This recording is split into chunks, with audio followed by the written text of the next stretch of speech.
اچھا سوال ہے یہ۔ قرآن کریم پڑھ کر جو ترجمہ ہم کرتے ہیں تو اس سے جو باتیں ہم سیکھتے ہیں تو کیا ہم یہ سیکھی ہوئی باتیں دوسروں کو بتا سکتے ہیں، یا بتانے سے ہم برادرز میں سے تو نہیں ہو جائیں گے؟ بتائیے۔ یہی کام اگر سارے لوگ کریں تو امت کے سارے فتنے ختم ہو جائیں گے۔ جتنا سیکھا ہے، جتنا پڑھا ہے، اتنا بتا دیں۔ آپ نے قرآن کریم پڑھا، قرآن کریم میں اللہ تبارک و تعالیٰ فرماتا ہے لا تأکلوا الربا اضعافا مضاعفا، اے لوگوں سود گناہ در گناہ کر کے مت کھاؤ، سود مت کھاؤ۔ اس زمانے جاہلیت میں گناہ در گناہ کر کے چلتا تھا۔ آپ کو یہ بات معلوم پڑ گئی کہ سود کیا ہے؟ حرام ہے۔ اب یہ علم آپ کے پاس آ چکا ہے، قرآن پڑھ کر کے آپ نے سیکھا ہے، کسی درس میں سیکھا ہے، کسی خطبے میں سیکھا، آپ کے پاس یہ علم آ گیا۔ اب علم آپ کے پاس ہے، آپ جہاں بھی اٹھتے ہیں، بیٹھتے ہیں، چلتے ہیں، پھرتے ہیں، آپ کا گھر ہے، آپ کے دوست احباب ہیں، آپ کی آفس ہے، آپ کا بزنس والا سرکل ہے، بیوپار کا، آپ جہاں بھی رہیں، اٹھے بیٹھے، آپ کے پاس دین کا ایک علم موجود ہے، آپ اس کی روشنی میں لوگوں کو سمجھاتے رہیں، بتاتے رہیں۔ اسی بات کا اللہ کے نبی علیہ السلام نے حکم دیا تھا، کیا؟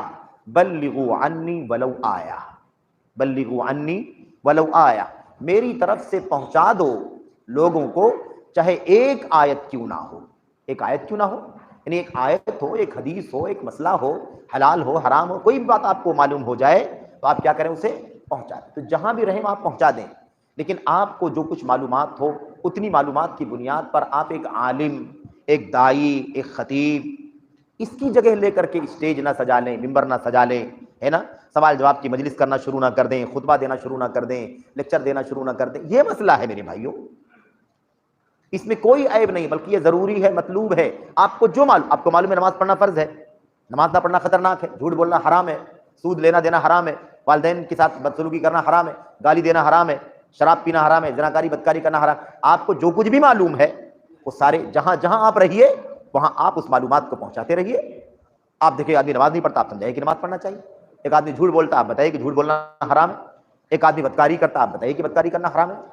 اور باریک مسائل، آپ نماز کے مسائل آپ سیکھے ہیں، الحمدللہ پڑھے ہیں، آپ جانتے ہیں رفع دین کرنا چاہیے، آپ جانتے ہیں یہ دعا پڑھنی چاہیے، آپ کو معلوم ہے یہ روایت ضعیف ہے، آپ کو معلوم ہے یہ روایت صحیح ہے، آپ جہاں رہیں آپ کے پاس معلوم ہے، آپ لوگوں کو اٹھتے بیٹھتے بتاتے رہیے ایسا کرنا چاہیے، ایسا نہیں کرنا چاہیے، ایسا غلط ہے، ایسا غلط ہے، ایسا صحیح ہے، ایسا صحیح، آپ بتاتے رہیے۔ اسی کا نام ہے بلغوا عنی ولو آیا، میری طرف سے پہنچا دو، چاہے ایک بات ہی کیوں نہ ہو، ایک آیت کیوں نہ ہو، ایک آیت کیوں نہ ہو، حدیث کیا نہ ہو، مسئلہ کیوں نہ ہو، کوئی بھی چیز جو آپ کو معلوم آپ لوگوں کو بتا دیں۔ تو یہ خلط ملط کی وجہ سے مشکل کھڑی ہوتی ہے۔ لوگ اس حدیث کو پڑھتے ہیں کہ ایک آیت بھی معلوم ہو میری طرف سے پہنچا دو، اس بات کو پڑھتے ہیں اور مقرر اور خطیب بن کر کے بیٹھ جاتے ہیں۔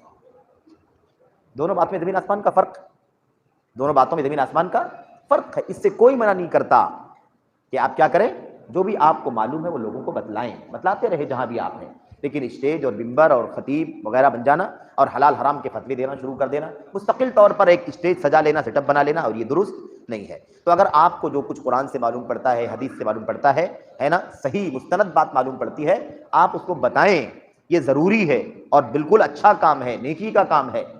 ایسا کرنے سے آپ بردرز میں شامل نہیں ہوں گے، بلکہ آپ اللہ کی کتاب اور نبی کی سنت کا جو علم آپ کے پاس ہے، جتنا علم ہے اس کو آپ پہنچانے والے مانے جائیں گے، اور اس کا اللہ کے نبی علیہ الصلوۃ والسلام نے حکم دیا ہے۔